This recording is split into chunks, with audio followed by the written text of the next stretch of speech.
Hello everyone, welcome to study for net.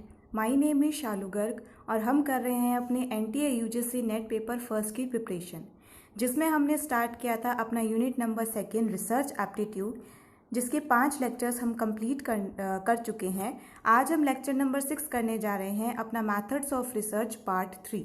पहले भी हमने कुछ अपने मैथड्स को देखा कि रिसर्च के क्या क्या मैथड्स हैं।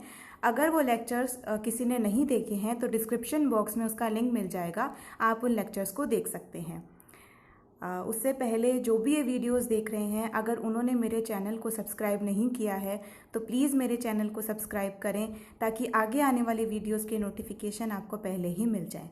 चलिए शुरू करते हैं आज का लेक्चर, पढ़ते हैं हमारे नेक्स्ट मैथड्स। आज के हमारे मैथड्स हैं classification of research on the basis of logic. Logic के बेसिस पे कौन कौन से मैथड्स हैं हमारे? 2 मैथड्स हैं, deductive approach and inductive approach. इनको हम डिडक्टिव रीजनिंग और इंडक्टिव रीजनिंग भी कहते हैं, दोनों के मीनिंग सेम है।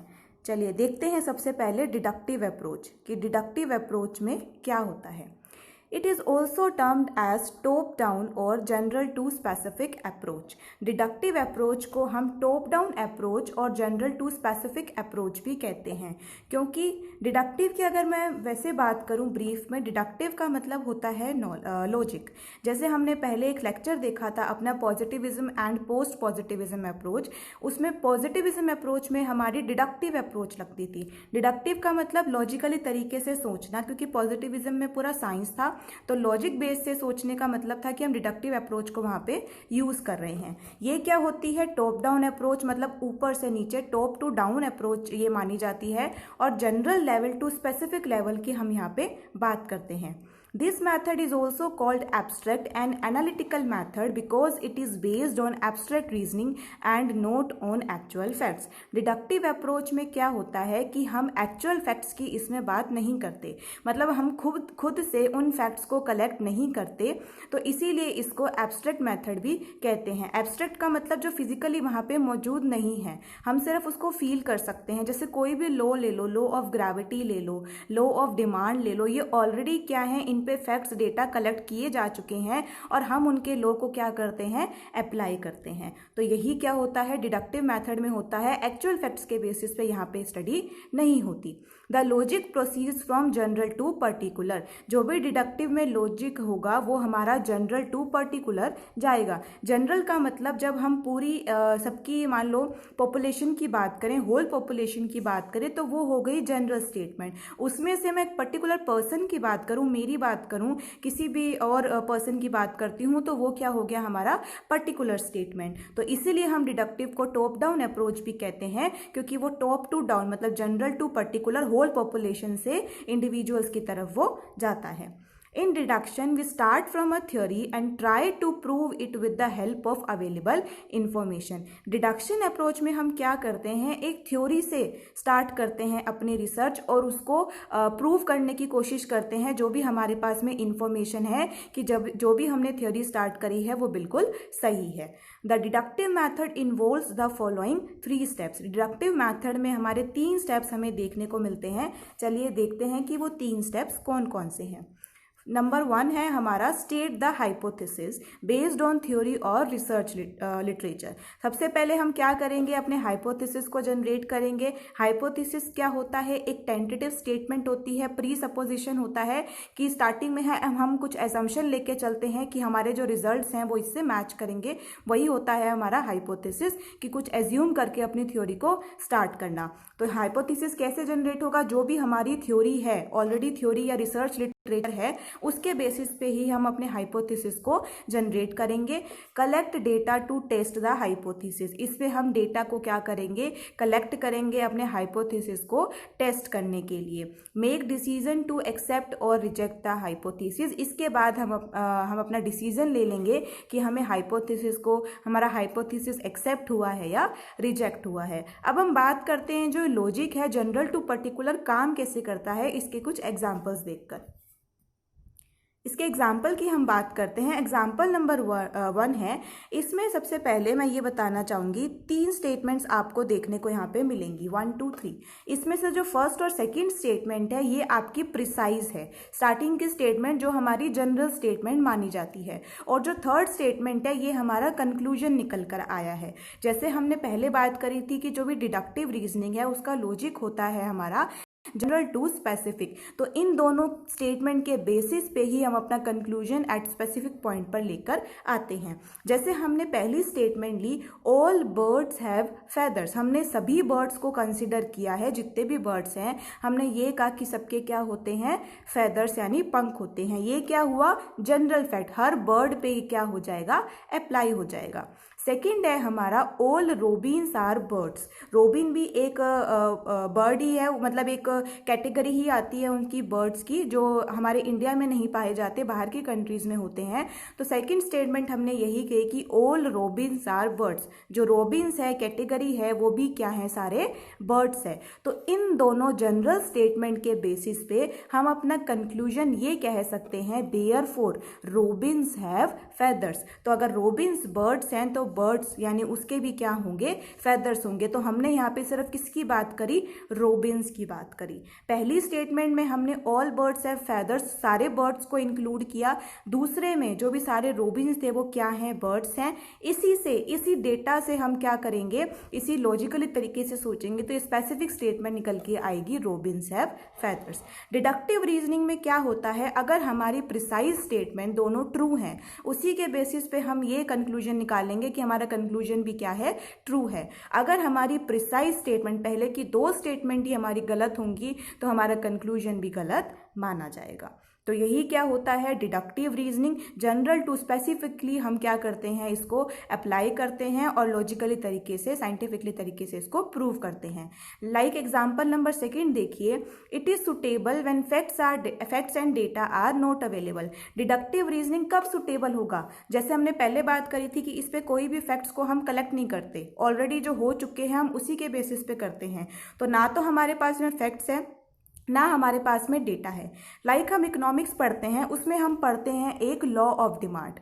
ठीक है, लॉ ऑफ डिमांड में हम क्या पढ़ते हैं कि इनवर्स रिलेशनशिप होता है किसके बीच में, प्राइस और डिमांड के बीच में। अब ये लॉ ऑफ डिमांड है, ये हमेशा बहुत टाइम से चलता आया है। इसके फैक्ट्स और डेटा हमारे पास भी नहीं है कि किस हिसाब से ये लॉ बनाया गया। हम क्या करते हैं, इसको अप्लाई करते हैं, लॉजिकली तरीके से सोचते हैं, जहाँ पे हमारा निकल के आता है कि there is inverse relationship between price and demand. तो यही किस में आता है, हमारे डिडक्टिव रीजनिंग में आता है, क्योंकि लॉजिकली तरीके से हम इस लॉ को अप्लाई करते हैं। मतलब जनरल टू स्पेसिफिक पे ही जाएंगे, पूरे पहले जनरल पे देखेंगे कि डिमांड किस हिसाब से आ रही है, फिर स्पेसिफिक पर्सन को भी इसमें देखेंगे। तो ऐसे हमारा डिडक्टिव रीजनिंग वर्क करता है, लॉजिकली तरीके से सोचना, और हमारे पास में फैक्ट्स और डेटा अवेलेबल यहाँ पे नहीं होते। प्रिसाइज स्टेटमेंट सही होगी तो कंक्लूजन भी सही होगा, प्रिसाइज स्टेटमेंट गलत होगी तो कंक्लूजन भी गलत होगा।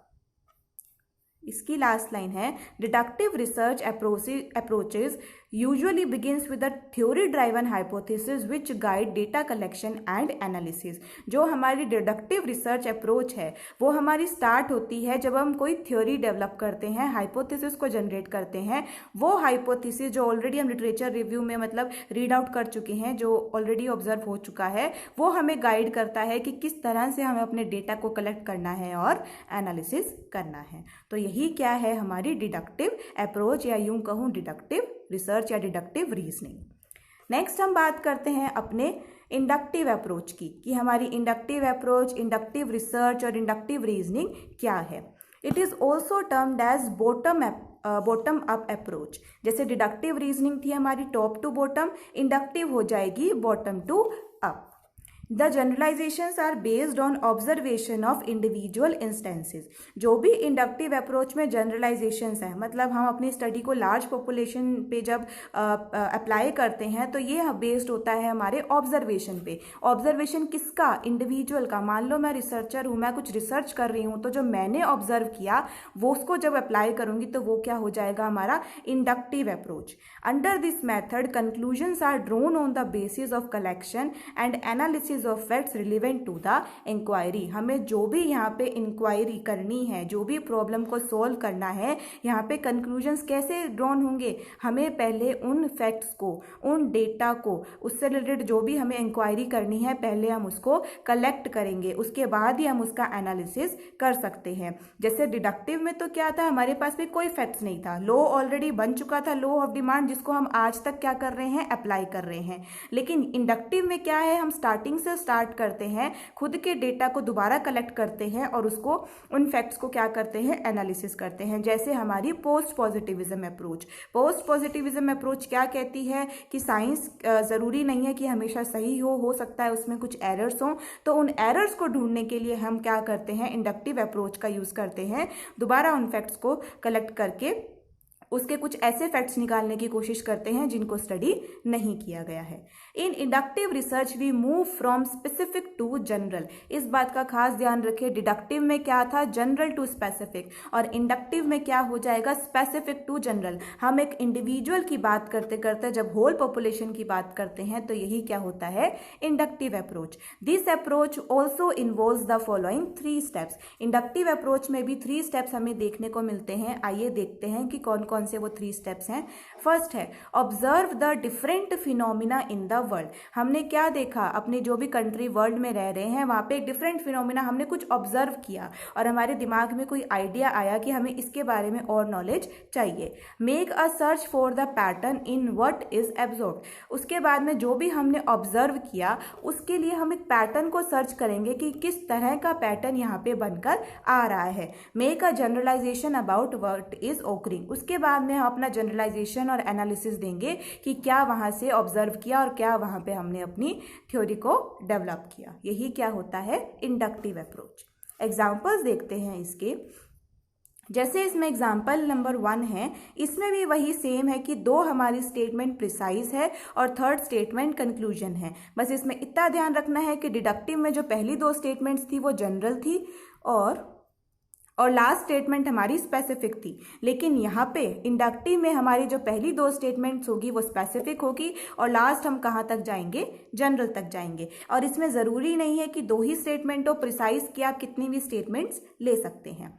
जैसे इसमें एग्जाम्पल नंबर 1 में फर्स्ट स्टेटमेंट है the chair in the living room is red. मतलब जो भी चेयर हमारे लिविंग रूम में पड़ी हुई है उसका कलर कैसा है, रेड है। तो स्पेसिफिक हो गया, हम एक पर्टिकुलर चेयर की इसमें बात कर रहे हैं जिसका कलर क्या है, रेड है। दूसरी statement the chair in the dining room is red. ये भी हमारी स्पेसिफिक स्टेटमेंट, जो डाइनिंग रूम में चेयर पड़ी हुई है उसका कलर क्या है, red. The chair in the bedroom is red, और जो बेडरूम में चेयर है उसका कलर भी क्या है, रेड। ये तीनों स्टेटमेंट आपस में कैसी है, स्पेसिफिक है, क्योंकि हम एक पर्टिकुलर चेयर की बात कर रहे हैं। लिविंग रूम में एक चेयर है, डाइनिंग रूम में एक चेयर है और बेडरूम में एक चेयर है। तो इस सब से हम क्या करते हैं, एक जनरल स्टेटमेंट की ओर तरफ जाते हैं और उससे हम कंक्लूजन ड्रॉ करते हैं that all the chairs in the house is red. हम यहाँ पे एक हाउस की बात कर रहे हैं, एक living room, dining room, bedroom, और उसमें हमने कंक्लूजन क्या निकाला, all the chairs in the house is red. ये हमारी क्या हुई, जनरल स्टेटमेंट की इस घर में जितनी भी चेयर्स हैं उनका कलर क्या है, रेड है। ठीक है, तो ये क्या हुई हमारी इंडक्टिव अप्रोच। इसी तरह से हमने क्या किया, एक पैटर्न को ऑब्जर्व किया कि हमने देखा हर रूम में, जितने भी रूम यहाँ पे हुए, सबके जो चेयर का कलर है वो रेड है। तो इस हिसाब से हमने कंक्लूजन लगाया, अपनी एजम्पशन थ्योरी को डेवलप किया कि सारी चेयर्स का कलर क्या है, रेड है। अब इसमें एक बात ये ध्यान रखनी है कि इंडक्टिव रीजनिंग में अगर मान लो ज़रूरी नहीं होता कि जो हमारा कंक्लूजन है वो हमेशा सही हो, क्योंकि हम इसमें एक थ्योरी डेवलप करते हैं जिसको हम नहीं मान सकते कि वो सही होगा या गलत होगा। तो हम इसमें पूरी तरह से इस पर विश्वास नहीं कर सकते। जैसे डिडक्टिव में था कि दोनों स्टेटमेंट सही हैं तो कंक्लूजन भी सही है, स्टेटमेंट गलत है तो कंक्लूजन भी गलत है। लेकिन इसमें ऐसा नहीं है, प्रिसाइज स्टेटमेंट के तौर पे हम ये नहीं कह सकते कि कंक्लूजन पूरा सही है और पूरा गलत है। हम बस एक पैटर्न के अकॉर्डिंग अपने यहाँ पे ऑब्जर्व के कुछ आंसर्स देते हैं। जैसे सेकेंड नंबर एग्जाम्पल है more suitable when facts and data are available. हमारी इंडक्टिव रीजनिंग सुटेबल कब होगी, जब फैक्ट्स और डेटा क्या होंगे, अवेलेबल होंगे, क्योंकि यहाँ पे हम data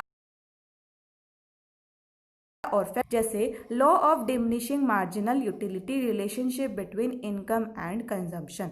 law of diminishing marginal utility कैसे होती है कि जैसे जैसे कोई भी कंज्यूमर एडिशनल यूनिट को कंज्यूम करता रहता है वैसे वैसे उससे मिलने वाला सेटिस्फेक्शन क्या होता रहता है, कम होता रहता है। तो इसमें क्या है कि अभी भी हम इससे रिलेटेड डेटा को कलेक्ट कर सकते हैं। जिस भी हमें पर्टिकुलर एक सैंपल की स्टडी करनी है वहाँ पे जाके इस चीज़ों से रिलेटेड की कोई भी इंडिविजुअल पर्सन को कितने टाइम बाद में, मान लो वो रोटी खा रहा है तो कितनी रोटी खाने के बाद में सेटिस्फेक्शन मिलता है पर पर्सन, हर पर्सन में क्या है ये वेरी कर सकता है। जैसे relationship between income and consumption, her person की इनकम भी अलग होती है और हर पर्सन अपना कंजम्पशन भी अलग अलग तरीके से करता है। तो ये हमारा इंडक्टिव अप्रोच में अप्लाई होगा। क्यों? क्योंकि इसके डेटा और फैक्ट्स हम खुद कलेक्ट करते हैं और लास्ट में इसका कंक्लूजन देते हैं। Inductive research begins with the research question and the collection of empirical data which are used to generate hypothesis and theory.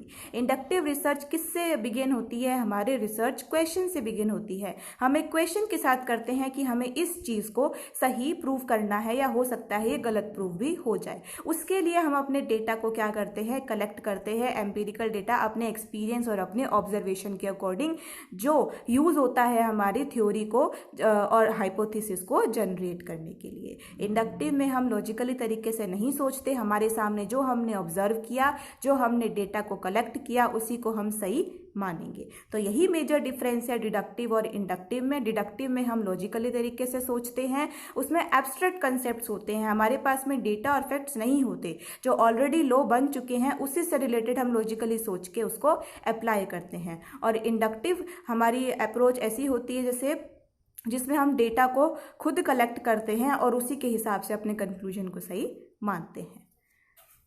तो ये था हमारा आज का lecture. Thank you for watching. I hope आपको इसका डिफरेंस अच्छे से समझ में आ गया होगा। मिलते हैं हम अपनी नेक्स्ट वीडियो में। अगर ये वीडियो पसंद आई हो तो प्लीज़ इस वीडियो को लाइक करें और चैनल को सब्सक्राइब करना ना भूलें। Thank you.